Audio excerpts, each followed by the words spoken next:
జేబులో ఒక్క రూపాయి కూడా లేకుండా అనేక అగచాట్లు పడుతున్నారా? అయితే ఈ ఒక్క పరిహారం చేసి చూడండి చాలు.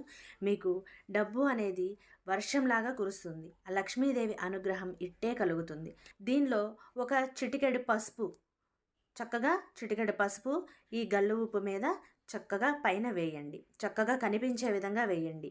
అలాగే చిటికెడు కుంకుమ కూడా తీసుకొని చాలా చక్కగా పైన వేయండి. అలాగే గంధం, ఈ గంధం సువాసనకి లక్ష్మీదేవి ఎక్కడున్నా ఆకర్షితురాలై మీ ఇంట్లో కొలువై ఉంటుంది. కాబట్టి గంధాన్ని ఇలాగా చక్కగా పైన వేయండి. లక్ష్మీదేవికి ఉప్పు అంటే ఎంత ఇష్టమో అలాగే మంచి సువాసన అంటే కూడా అంతే ఇష్టం.